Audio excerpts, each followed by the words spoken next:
स्वर्ग सुमन के चाहने वाले सारे श्रोताओं को जय मसीह की। मैं विश्वास करता हूँ कि आप सब खुश हैं, आनंदित हैं। हम निरंतर आपके लिए प्रार्थना करते हैं, प्रभु आपको निरंतर आशीष दे। आइए इस समय में हम परमेश्वर के वचन से अध्ययन करने के लिए यूहन्ना रचित सुसमाचार इसका 20 अध्याय और उसका 11, 12, 13 और 14 वचन को हम पढ़ेंगे। मैं आपके लिए पढ़ने जा रहा हूँ। परंतु मरियम रोती हुई कब्र के पास ही बाहर खड़ी रही और रोते रोते कब्र की ओर झुककर 2 स्वर्गदूतों को उज्जवल कपड़े पहने हुए, एक को सिरहाने और दूसरों को पैताने बैठ देखा जहां यीशु का शव रखा गया था। वचन 13, उन्होंने उससे कहा, हे नारी, तू क्यों रोती है? उसने उससे कहा, वे मेरे प्रभु को उठा ले गए और मैं नहीं जानती कि उसे कहाँ रखा है। यह कहकर वह पीछे मुड़ी और यीशु को खड़े देखकर पर न पहचाना कि वो यीशु है। यीशु ने उससे कहा, हे नारी, तू क्यों रोती है? इस समय हम देखेंगे कि यीशु मसीह फिर से एक बार जी उठा है। और जब हम यहाँ पर देखते हैं, इस परिच्छेद में इस प्रकार से बताया गया है कि मरियम मगदलिनी बड़े सप्ताह के पहले दिन बड़े सुबह ही यीशु मसीह के कब्र के पास गई। क्या अपेक्षा लेकर गई? वो यह अपेक्षा लेकर गई कि मैं जाकर यीशु मसीह के लाश को उस संस्कृति के अनुसार वापस लेकर आऊंगी, और इसलिए वह वहां पर सुगंधित द्रव्यों को लेकर गई।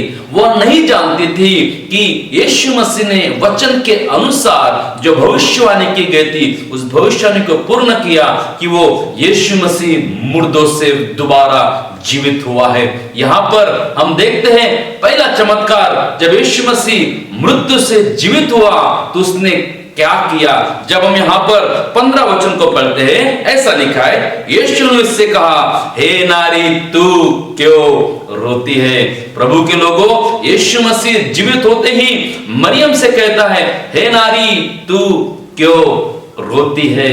इस दोपहर के समय में मैं आपसे कहना चाहता हूं, यीशु मसीह आपसे मुझसे भी यही प्रश्न पूछता है, हे बेटा, तू क्यों रोता है? हे बेटी, तू क्यों रोती है? और दूसरे शब्दों में मैं ये कहना चाहता हूं, यीशु मसीह इसलिए जीवित हुआ है कि आपके और मेरे आंसुओं को पोंछ दे।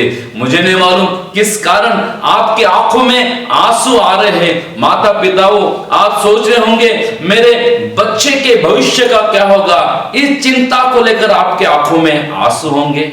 पिताओं, आपको शायद इस वजह से आपके आंखों में आंसू होगा कि मेरे बेटे का इतना उम्र हो गया, अभी तक के ब्याह नहीं होगा, शायद मुझे बहू मिलेगी भी या नहीं, मेरा बेटा शादी करेगा भी या नहीं करेगा, इसलिए आपके आंखों में आंसू होंगे। लेकिन प्रियो, यीशु का वचन कहता है वो जी उठा है ताकि आपके आंसू को पोंछ सके। क्या आपकी आंखों में आंसू है? मैं आपको बताना चाहता हूं, यीशु मसीह जिसने मृत्यु को हरा दिया, जो मुर्दों में से फिर से एक बार जी उठा, जानते हो क्यों? आपके आंसुओं को पोंछने के लिए। आइए इस समय में यदि आपने आंसुओं को बहाया है यीशु मसीह के हुजूरी में, आइए वो यीशु मसीह आपके लिए, मेरे लिए जिंदा हुआ है ताकि आपके मेरे सारे आंसुओं को पोंछ दे। बहनों, आप रो रहे हो कि प्रभु मेरे सहेलियों का तो विवाह हो रहा है, मेरे छोटे, मुझसे भी छोटे सहेलियों का विवाह हो गया है, मुझसे छोटी लड़की है उनका विवाह हो गया, लेकिन मेरा नहीं हुआ। बहनों, आज मैं बताना चाहता हूं, परमेश्वर आपके आंसू को देखता है और वो आपके आंसू को पोंछकर आपके लिए बहुत जल्दी अच्छे जीवन साथी का प्रबंध करने जा रहा है। आपके आंसू परमेश्वर ने उस बोतल में जमा करके रखा है, उसकी कीमत वो जानता है और जरूर आपके आंसुओं को वो पोंछने जा रहा है, क्योंकि वो मुर्दों का नहीं परंतु जीवितों का ईश्वर है। इसलिए बाइबल में बताया गया है कि वो जी उठा है और जी उठकर मरियम से कहता है, हे मरियम, तू क्यों रोती है? कहने का मतलब यीशु मसीह मरियम से ये कहना चाहता है, मैं आंसू पोंछने वाला तेरा ईश्वर तेरे संग हूं, तो तुझे चिंता करने की आवश्यकता नहीं है। मैं जीवित हो गया हूं और मैं तेरे आंसुओं को पोंछने जा रहा हूं। माता पिताओं, इस समय में आपको उत्साहित करना चाहता हूं, ऐसे माता पिता बने कि आप अपने बच्चों के लिए आंसू बहाने वाले बन जाए। जब आप अपने बच्चों के लिए आंसू बहाकर प्रार्थना करोगे, परमेश्वर उसकी उसकी कदर करेगा और आपके आंसू बहाने वाले प्रार्थना के द्वारा परमेश्वर आपके बच्चों के भविष्य को उज्जवल करेगा।